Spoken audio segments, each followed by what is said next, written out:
মারফত বাড়ি বাড়ি প্রাকৃতিক গ্যাস সরবরাহের ব্যবস্থার পাইপ বসানোর কাজ শুরু হলো বারাসাতে।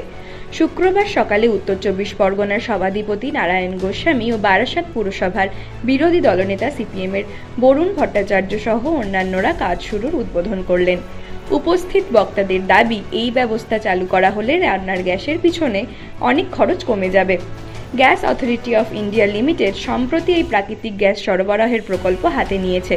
এই সংস্থারই সহযোগী প্রতিষ্ঠান বেঙ্গল গ্যাস কোম্পানি লিমিটেড এবং রাজ্যের গ্রেটার। সূত্রের খবর, কলকাতা গ্যাস সাপ্লাই কর্পোরেশনের যৌথ উদ্যোগে এই রূপায়ণের দায়িত্ব পেয়েছে। জানা গিয়েছে, কলকাতা সহ হাওড়া, হুগলি ও 2 24 পরগনা এবং নদিয়ায় এই প্রকল্প বাস্তবায়নের কাজ শুরু হয়েছে জোর কদমে। জানা যাচ্ছে, আগামী দিনে এই 6 জেলার মোট 40টি পুরসভা এলাকায় বসানো হবে এই প্রাকৃতিক গ্যাসের পাইপলাইন।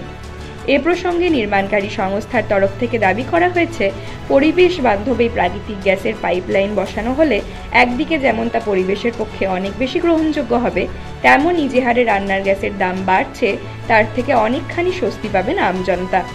সূত্রের খবর, এখনো পর্যন্ত কয়েকটি ধাপে এই গ্যাস সরবরাহের প্রক্রিয়া সম্পন্ন করা হবে।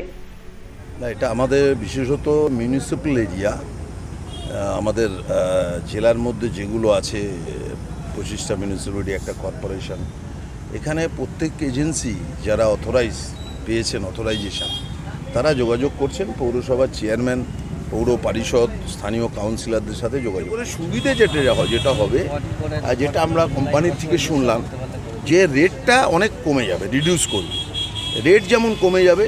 এবং আমরা অনেক সময় খুব দুর্ঘটনার কথা শুনি যে হয়ে যায়, রান্নাঘরে গ্যাস সিলিন্ডার ব্লাস্ট করে, এর আর কোনো স্কোপ থাকবে না। সিলিন্ডার মাঝখানে ফুরিয়ে গেল, সিলিন্ডারের গ্যাস ফুরিয়ে গেল, আবার একটা বুক করতে গেলে হয়তো 1 দিন বা 2 দিন পরে আসলো, তত সময় পর্যন্ত কি হবে? এটা মিটার সিস্টেম, অর্থাৎ পাইপলাইনে গ্যাস সবসময় থাকবে।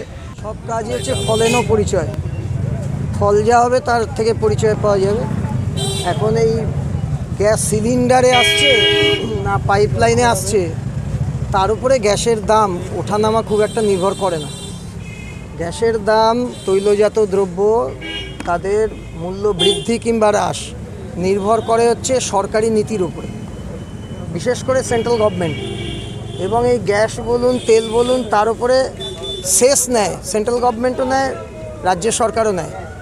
এখন তারা কতখানি ছাড় দেবেন সেন্ট্রাল গভর্নমেন্ট, কিংবা গ্যাস নিয়ন্ত্রক সংস্থাকে কেন্দ্রীয় সরকার কোন প্রবাহে পরিচালনা করবেন, তার উপরে নির্ভর করে গ্যাসের দাম কমলো না বাড়লো। এখন এটা একটা প্রক্রিয়া, এটা একটা অন্য আঙ্গিক। সিলিন্ডারে যেভাবে গ্যাস সরবরাহ করা হয় ইন্ডিয়ান অয়েল কিংবা অন্য সংস্থার থেকে, এটা আর একটা প্রজেক্ট। এই প্রজেক্টের মধ্যে দিয়ে একটা যেটা হচ্ছে যে সিলিন্ডারেও তাই, পাইপলাইনেও তাই, যে যেটুকু আমার প্রয়োজন সেটুকু আমি ব্যবহার করতে পারবো। কিন্তু এটার বিশেষত্ব এইটা, বাড়তি সুবিধা, সেটা হচ্ছে যে সিলিন্ডার কখনো ডিস্টার্ব করলে এটা সেই ডিস্টার্বটা হবে না।